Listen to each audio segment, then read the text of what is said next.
Hello everyone, সবাই কেমন আছো? আর আমরা তো বেশ ভালো আছি। টাইটেল থাম্বনেল দেখে তোমরা বুঝেই গেছো আজকে কি। হ্যাঁ, আজকে আমাদের বিবাহ বার্ষিকী, আর এটা হলো আমাদের 2 বছরের বিবাহ বার্ষিকী। আমার ছোট্ট মেয়েটা আগের বছর ঘুমিয়েছিল, যদিও আগের বছর কিছু সেলিব্রেশন হয়নি। আর এই বছরে কিন্তু আমাদের কিছু প্ল্যান ছিল না, মানে আমারও কিছু প্ল্যান ছিল না, আমার বরেরও কিছু প্ল্যান ছিল না। প্রতিদিন যেরকম ডিউটি যায় সকাল 8টার সময়, আমার বর কিন্তু অ্যানিভার্সারির দিন সকাল 8টার সময় ডিউটি গেছে।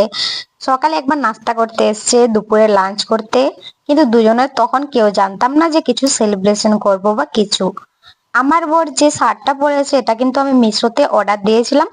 তো আজকে আসবে, আসবে কিনা এটা নিয়ে আমার টেনশন ছিল। কিন্তু দেখছি শার্টটা চলে এসেছে, আর দেখতেও কিন্তু খুব সুন্দর, শার্টটা সত্যি খুব ভালো। তো তখন আমি ভাবছি যখন একটা নতুন কিছু চলে এসছে, তো সেলিব্রেশন একটু করা যাক। তো আমরা যে রুমে ভাড়া থাকি ওখানে কিন্তু ওদের এই রুম মালিকদের কেকের দোকান আছে।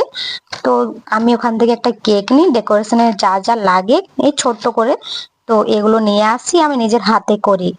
তারপরে আমার বর রাত 8টার সময় আসে। এসে তো ও অবাক হয়ে গেছে, এগুলো তুমি করলে কখন? তারপরে আমি বললাম যাও ফ্রেশ হয়ে আসো আর এই শার্টটা পরে নাও। বলছে এটা অর্ডার দিলে কবে? আমি বলছি দিয়েছি। আমার বর তখন ফ্রেশ হয়ে শার্টটা পরে নিল, তারপর আমিও কিন্তু একটা শাড়ি পরে নিলাম, মেয়েকেও একটু সাজিয়ে নিলাম। আর তিনজন মিলে সেলিব্রেশন করছি, আমাদের কাছে কিন্তু কেউ নেই। আর রিং লাইটটা রেখে ভিডিও করছি। আর এখানে কেকটা আমার মেয়েকেও একটু খাইয়ে দিলাম, আমার বর আমাকে খাইয়ে দিল, আমি আমার বরকে খাইয়ে দিলাম। আর যদিও ফটো তোলার মতো আমাদের কেউ নেই, তাই আমরা এখান থেকে একটু 3-4 সেকেন্ড তাকিয়ে আছি যাতে আমাদের ওটা স্ক্রিনশট নিতে সাহায্য হয়।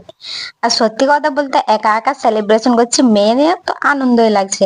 আমাদের এমনিতে ফ্যামিলি বলতে কেউ নেই, তাই তোমরাই আমাদের ফ্যামিলি, তোমরাই আমাদের সব। তো তোমরা আমাদের একটু আশীর্বাদ করো যাতে আমাদের অনেক সুখের সংসার হয়, আর তিনজন মিলে আমরা খুব ভালোভাবে সারা জীবন কাটাতে পারি।